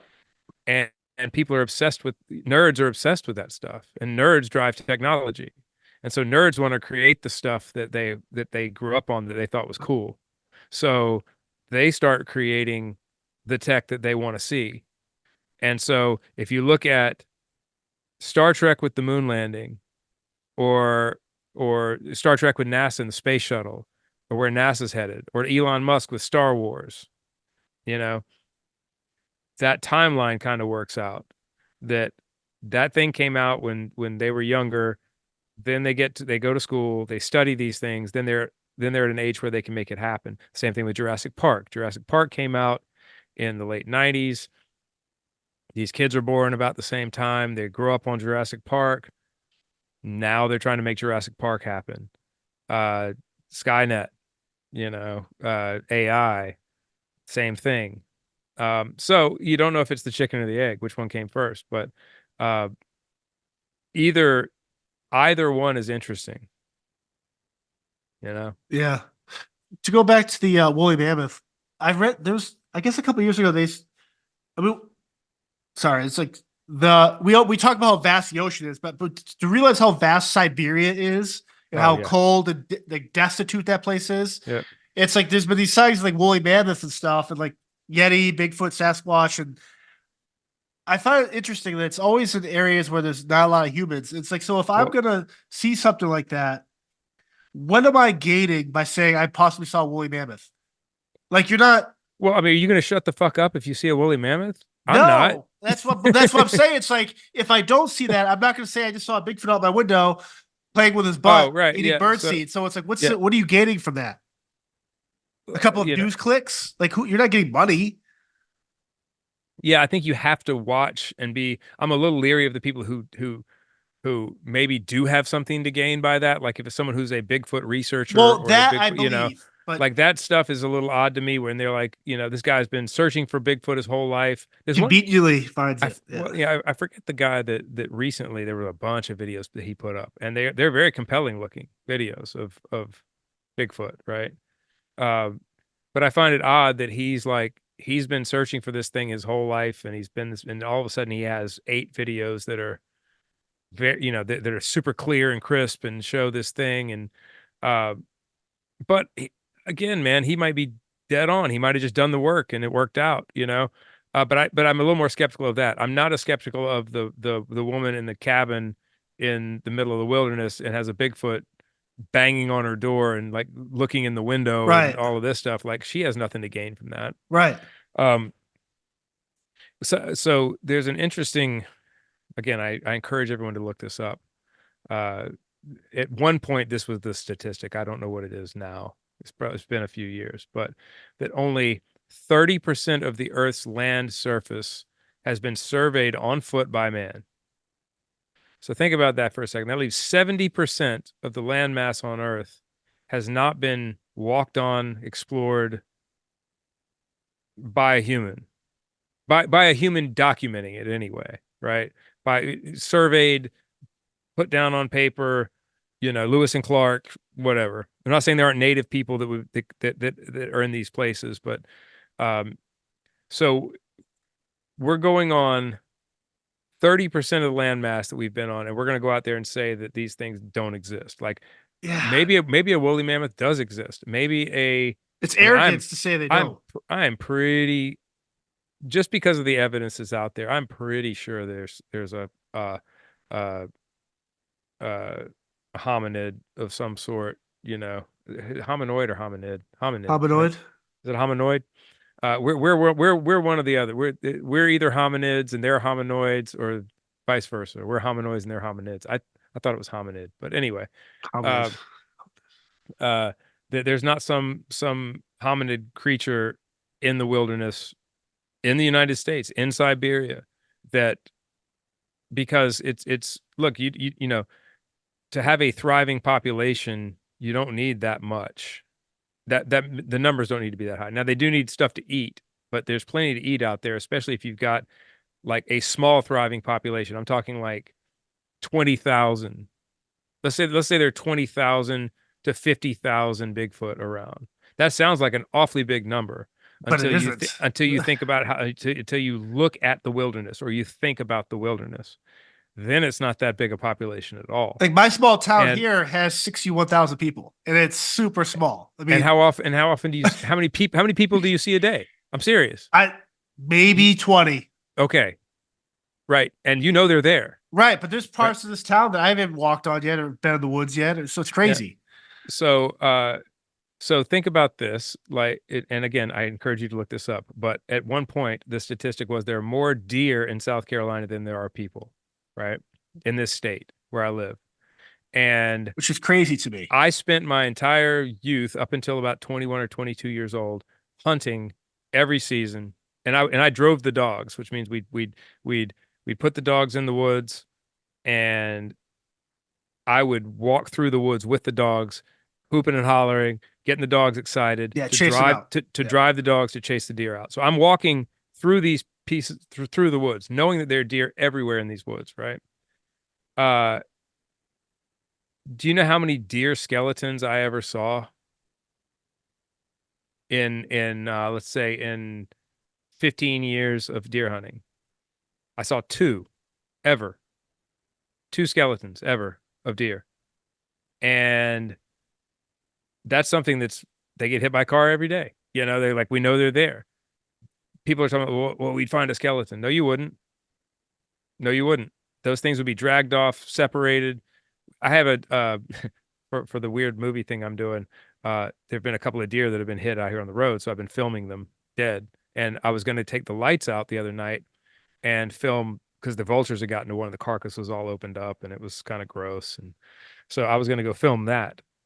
And before I could even, that thing had been dead for not even 24 hours. And before I could get over there to film it, something had dragged it away. It's gone. Don't know where it went. Don't know what direction it went in.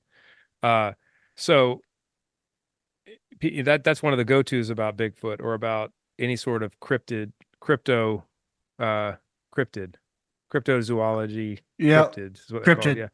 Yeah. Is well, we would find a skeleton or we would find you have no idea how vast the wilderness is.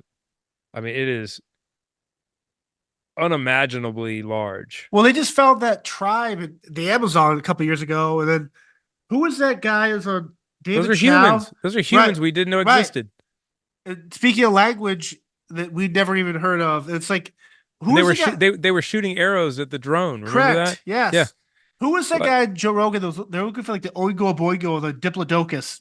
right. So I forget that guy's name. David But Chow. David Cho. David Cho. David Yeah, Cho. yeah. Yeah, yeah. Artist. He's an Super artist, dude. Yeah. fascinating. So that's the other thing too, is you go down to to South America, to the rainforest, to the Amazon, and there's legend of a large quadrupedal. Diplodocus looking thing. It looks like a brontosaurus. Yeah, Is what you brontosaurus. Yeah, yeah. brontosaurus. Yeah. And Dip- here's the thing: is like people say, "Oh, there's no dinosaur, brontosaurus, blah blah blah." But you ask the natives to draw what they've seen. They don't know that we know what a brontosaurus looks like. They We've don't never have shown Wi-Fi. It's computers. Right. we haven't shown them pictures of this. And in the dirt, they draw a brontosaurus. This is what it is. You know, and again, we've talked about the hubris of science on this podcast a good bit. How do you fucking know? Right. How do you know it doesn't exist? These people who say they see it every day say it exists. I'm more inclined to believe them than you who sit in your high castle at Harvard or NYU or wherever you are telling me that it's impossible for it to exist because from your window on, on Fifth Avenue, it doesn't look possible. I just I find that so short-sighted. Now look, if if I'm just as willing to say that it doesn't exist if you can prove to me that it doesn't exist. I'm not captured in that way. It's just I'm more inclined to side on the side of possibility than the other side. Yeah. It's yeah, the ego with that stuff. It's just so it's so fascinating. The was the funny that there's this movie, I think it was basically like when going back to my uncle that died of AIDS, the night of his birthday before he died, that next like within hours, I remember as a watching, I think it was called My Little Dinosaur, or it was some live action movie where they're going after baby Diplodocus. And then I can't think of the name of it. I mean, it's a famous movie. And it was live action. They find this thing. And I remember watching it that day. It's just kind of funny how this conversation full circled that. Yeah. Yeah, I want to. We talk about the oceans not being explored, the land. It's just like, Well, I mean, how many years did we get told that the giant squid didn't exist and it wasn't real and it was a it was myth like, and it was it's Moby Dick, it's Jules Verne, 20,000 Leagues Under the Sea, and and then one now, and then all of a sudden one day one washed up. correct, it's over And 50 feet long. right. And then it's like okay, now we know it exists, but no one's ever seen one alive, so blah blah blah. And then all of a sudden they get footage of one alive. And Right. then you know what happens? What's weird about that is then you start seeing them all the time. I mean, I don't see them all the time, but they're able to find them all the time. Yeah. Look, man, at one point, and um, I guess you might be able to look this up right now, but the giant panda was a myth. The giant panda was something that didn't exist. It was told in stories, but no one believed it existed. And I believe it was the late 1800s, early 1900s. Someone went to China and found a giant panda, and then it wasn't a myth anymore. People will say maybe, well, that's because, we weren't as spread out at that time. And we're still not spread out. We think we are. We're not. I mean, there are still land animals. I guarantee you there are still large land animals in places like Siberia, in the Amazon, in the Congo that large land animals that don't look like any other animal we've ever seen that Right. exist that we just don't know exist yet. We're so quick to think because we have these devices and all of this crap that we have everything figured out. We don't know shit. Well, they just found a new species of anaconda. It's the largest snake in the world now. It's in my pants. Yeah, it was Sir Mix-a-Lot saying about it. But it was like over 30 something feet long. And this guy is swimming alongside it. That the size of a head snake is the size of a human head. Mm. That's unopened. And it's like they found this new species of snake that they thought wasn't around anymore. Willy-nilly, massive. And I wonder if we just I wonder if it's just like we don't, again, the hubris and the ego of people like that, but if this stuff is alive, how come we're not? I'm not saying take out the animal aspect. They let the animals do themselves. It'd be kind of cool to understand, appreciate these things are still alive and it's possible. But you look at something like trying to think of ancient artifact, Ark of the Covenant, Yep. other stuff like that. That's like a tangible piece of whatever. If we all, not saying everyone's become an explorer, archaeologist, and start looking for this shit, but how come we can't put our minds together and kind of find pieces of history? It's almost like they already have it, or they don't want us to find this stuff. And it's super disheartening because it's like they just label it as a fact or fiction, or it's not real. It's a ghost hunt. It's like these Yeah. artifacts that I grew up learning about and throughout history and stuff. It's like, why is it so hard to find?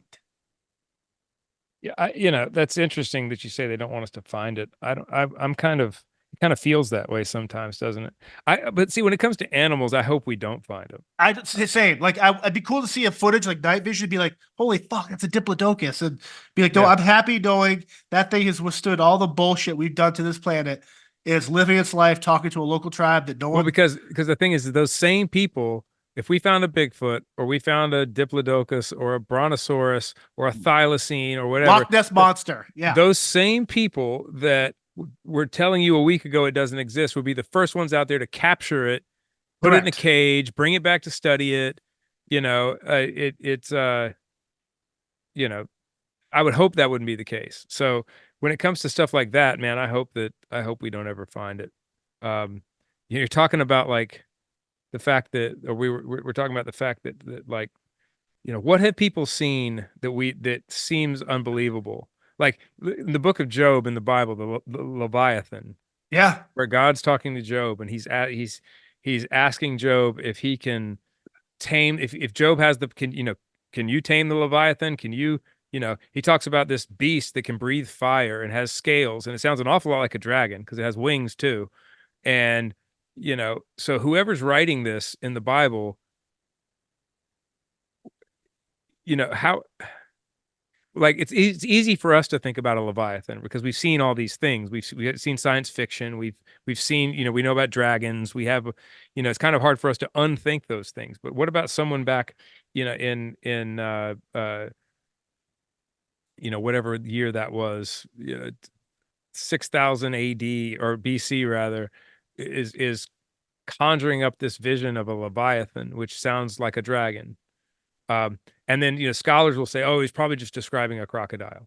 Well, I don't know any crocodiles that breathe fire and have wings and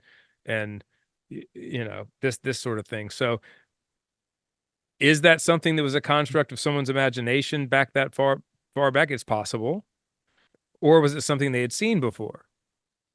yeah. Well, you look at like H.P. Lovecraft and like Cthulhu and like all that that Yeah. stuff there, where it's like first when people create like a creature or like this thing where it's like it's still the first person that created a vampire, werewolf, or whatever it is, like a creature like that, it's coming from some place of truth. It would have to, I would think. It's like, what if that was? We always laugh at Joe the whale and look at Pinocchio and the giant whale and stuff like that, where it's like, why couldn't that stuff? Why can't it? Could it have existed? Like, what's the? Yeah, I mean, it absolutely could have, and look, man, it still could. I guess is my point. Like a giant, what if there's a like this, what's happened recently with someone who is it that said they thought they had tracked on sonar like a megalodon or something, right? Yeah, Didn't that happen? yeah. Didn't that happen recently? Or there was a Recently, yeah, within the last couple of years, yeah. Or that if it wasn't a megalodon, it looked like a shark, and it was it was massive, it was massive. Yeah. So massive. so so who's to say there's not a who's to say there's not something bigger than a blue whale under the ocean? You've heard about these recordings they have of long like this noises Gurgling. they record from the ocean, and these different stations are picking it up thousands of miles away from each other, and it's just one constant noise. Something's making the noise, right? um Now some people have posited that that's seismic activity, like Yep. plates The moving, and plates moving. but there's no earthquake when that happens, right? If No plates are tidal moving, wave. There's no. if plates are moving enough to make a noise, They're making a that tidal wave. Yeah. right. uh but like, who's to say there's not something bigger than a blue whale under the ocean? It's a, some sort of it's a fish. It's not a mammal. It doesn't have to surface ever. It could just be down on the bottom, thousands of meters under the ocean. Or if it is a mammal, what if it's a mammal that only surfaces at night? Like, it has a lung capacity, it can take in air, and it doesn't have to do anything with it 12 for 12 hours. hours or Yep. whatever. And it only, it's a nocturnal thing. I mean, we don't know it all, man. Like, you just got off the ocean, Well, you know? it's funny. Every night I'd look out there and just be like, how cool would it be to see some fucking crazy shadow or some tentacle or something come up? And it's like, I've done that route passing Cuba, Dominican so many times. Yeah. And there's so many boats everywhere. But then you go out anywhere in the Pacific or further out in the Atlantic where it's like, where there is no cruise ships, there's no shipping vessels, there's no cargo vessels. It's so vast. It's like, no one's flying over it. Like, Dude, no drones, there's no people in boats. It's like, you could be sunbathing out there if you were a creature. and here's the thing, is like the things that exist that are out there that you'll see occasionally, but they're all around you, but you don't see them that much. So when we're out fishing, I'm in a 30-foot boat, 80 miles off the coast of South Carolina, past the shipping lanes, right where the Gulf Stream is. And on a weekday, there's no one out there but me and my boat. Like, I don't see anyone else. Like, I can look 360 degrees. I'm the only thing out there. And I know there are dolphins there, and I know there's sea turtles there, and I know that there are sharks, and I know that there are, but I mean, I see them occasionally, but you don't see them that often. You would think you'd see them more often than you do. Um, what about all the shit I don't know about, And I'm Right. not saying that I'm not saying that the things we don't know about are 70 miles offshore.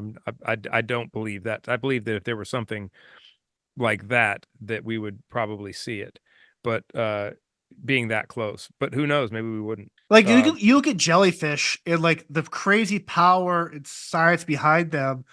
And you tell me jellyfish are the only thing to survive from that period of time down there in the bottom, like the angler. Like, it's Oh just no, man. like, come on. Like, I mean, the jellyfish has more connections towards subconsciousness and alien type whatever than most. But you're telling me jellyfish are the only type of creatures that could be down there. We see them a lot, but Yeah. even still, they still sting you when you don't see them. So it's Right. kind of like, Dude, I get stung. I mean, like, I get stung by jellyfish in the water during the summertime all the time, and I never see it. right. Yet there's hundreds there, but it's like, holy shit. So you're Yeah. telling me there's not a bigger creature like that out there that has Yeah. that potential? Again, we think we have it all figured out. And I would say this, man. I believe with Bigfoot, and probably with some of these other things, I would imagine that our governments know that they exist. And I'm hoping, and I really believe that they know that Bigfoot exists. And I think they're trying to keep it. Look, there are cultural reasons to keep I hope it there's quiet. good intentions behind keeping it so secretive and dismissive. Well, I think it's a cultural reason. I think that if they came out and said, "Hey, there's this thing that's really close to man that is sort of our that maybe is our ancient ancestor, or maybe it's something that was, uh, when man was created, part of that DNA mixed with other DNA, and that's how we got here." If they came out with all that stuff, it could, potentially crumble religion and order and that sort Has of there thing. been any major? I'm not. By the way, I'm not saying that any of those things have happened, but that's a possibility of why they would keep it quiet. Has there been any like literature or like artwork based on like? I mean, you never see people talk about, oh, there's a Bigfoot during World War II, or like the Aztecs or like the ancient Egyptians. Like, what You was the do. last? Okay. I mean, yeah, I mean, there's so I forget how far back it is, but That's my it might question. Like, how far back? it's turn of the 20th century, uh, in Russia, uh, in Siberia, actually, there was I think they call them almas. Alma is what they're called there. ALMA, Alma. That there was a female Alma that lived in a village, and it's pretty well documented by the villagers that she lived there and basically assimilated into the village and into the culture there. Um, there are uh, a lot of stories about, or one in particular that I'm thinking of about. Uh, Now, this one has some people say this has been disproven, so it's possible it has been disproven. But there was a Bigfoot that had been shot that was frozen in a block of ice in the late 1800s, and they put it on a train and kind of took it on a tour so people could see it. Oh yeah. Now that one I'm not sure about. Um, but I mean, look at that. I mean, the we get the name Sasquatch from the natives up in Washington State, Alaska area, I believe, up in that British Columbia, that area. And what's interesting is that they have uh I'm gonna I don't know if I'm gonna have this completely right. They have drawings of animals, and I don't know I believe it corresponds with their calendar.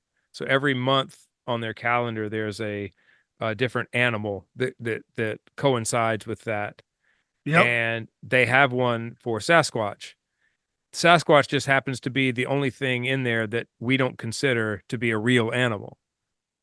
So there's wolves and otters and condors and all of this other stuff, hawk, salmon, and then Sasquatch. So why are they just going to make some fictitious thing for one of those months to represent that?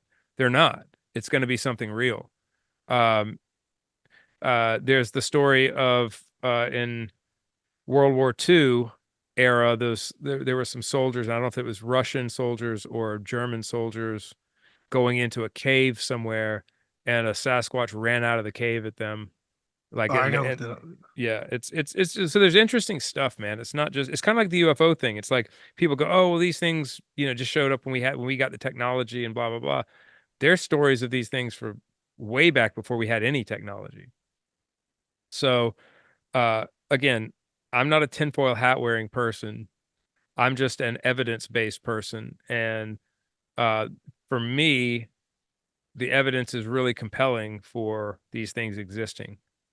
Um, and John, we need to talk. We'll do a side episode sometime on the Bigfoot, Oh, St. Helens. Mount St. Helens Bigfoot thing, which is one of those stories I'm not going to give it away right now, but it's one of those stories that causes me to really think that there is something and that our government knows about it. And so, yeah, I don't know. Again, I always think that erring on the side of caution for me is erring on the side of possibility, Right. rather than not.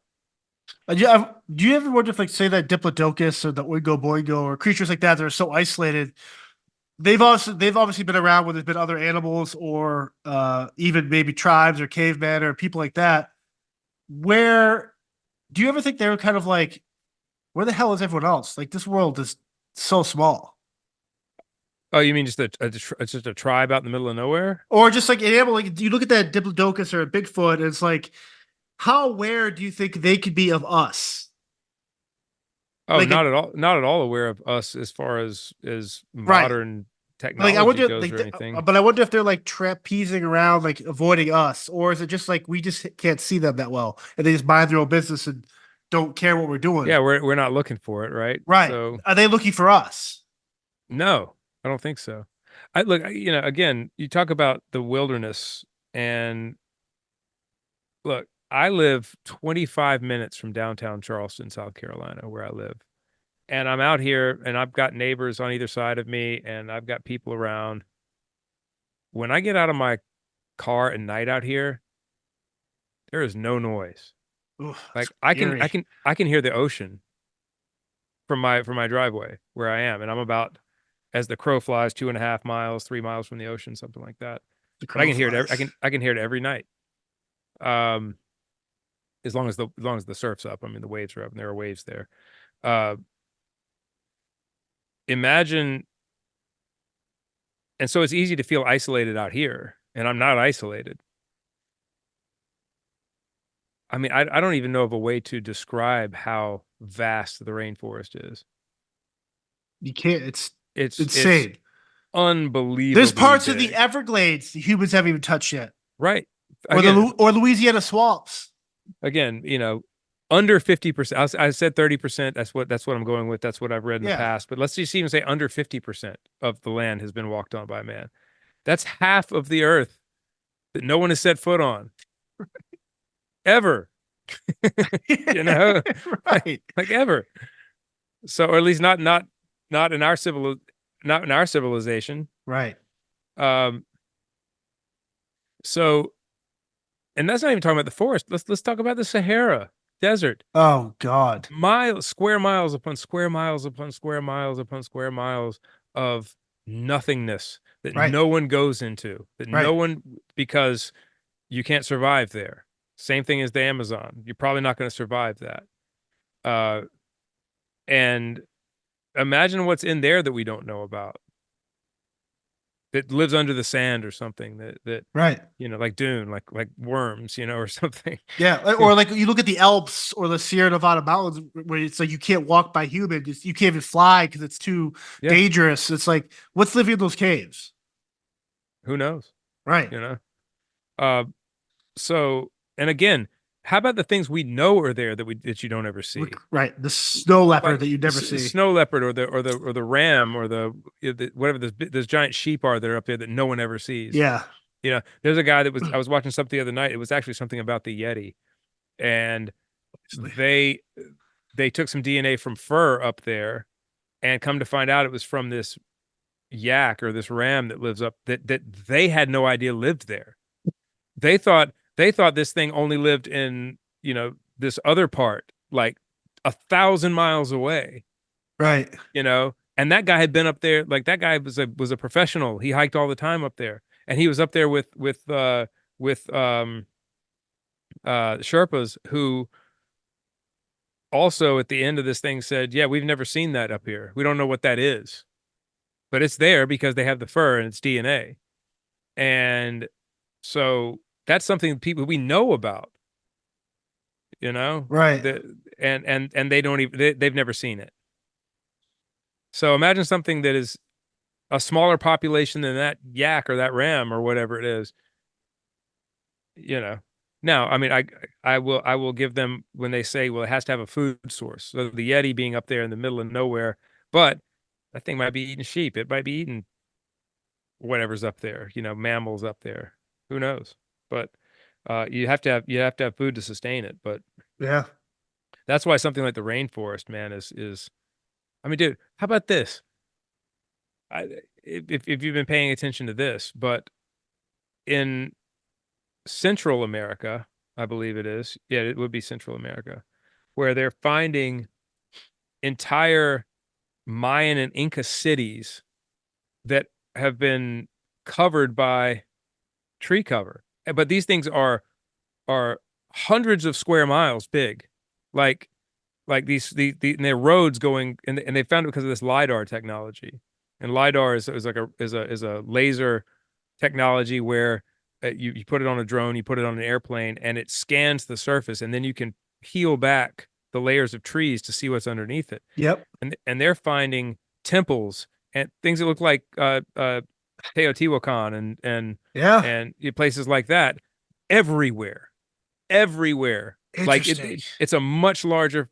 There are much larger societies than we ever thought there were, but it's buried under the tree cover, and we don't see it. Those are temples that we didn't know were there. Now talk about an animal. You Right. know, it's and by the way, these temples are so remote that the scientists are going, I won't be alive when someone gets to that temple, because it'll take so much work to get through the jungle to get to that temple to start to excavate it. Like, I'll be dead, like probably my children's children will be the first people to excavate that because it's so impossible. Right. That's Now, crazy. now talk about an animal. You Right. know, don't tell me we have it all figured out. Yeah. The giant don't. spiders that they keep talking about and all this shit. Dude, I Yeah. love it. I've got giant spiders out here. I mean, they're as big as my hand. They're big. They're like this big. I don't mind spiders. Actually, I know a lot of people are afraid of them, and I'm like, I don't get it. I mean, used it's to be. probably the same with me of snakes. I'm afraid of snakes, but Oh, spiders, I dude, love. we're gonna go snake hunting when you come here. For Yeah. sure. The hunting's ended murder. So if I picked up a snake and I was holding it and I said, John, like I've got the head, it can't like a king snake. It'll be a big snake, like a 4-foot snake, 3-foot snake, not poisonous. And I got it by the head and I was like, here, man, do you want to hold? Would you take it from me and hold it? You think you could do that? Nope. Really? I would have the courage and thought to do it. Yeah. And then as soon as it moved weirdly in my hand, it felt like wet. I'm throwing that thing like a boomerang. It's not wet though. Like it's like I'll be wet. Like I'm gonna pee on it. Snakes aren't just like naturally moist. You know? Like a dipstick just laying in my hand. They come with their own lubrication. Yeah, just spitting on it. You're thinking about like a salamander has its own lubrication. Those right? are creatures. Those big salamanders are disgusting. Yeah. Ugh. Well, imagine what it thinks of you. Probably like adorable man. I think this is a good spot to end it. I like it. All right. 10-4. 10-4, sexy salamanders. Later.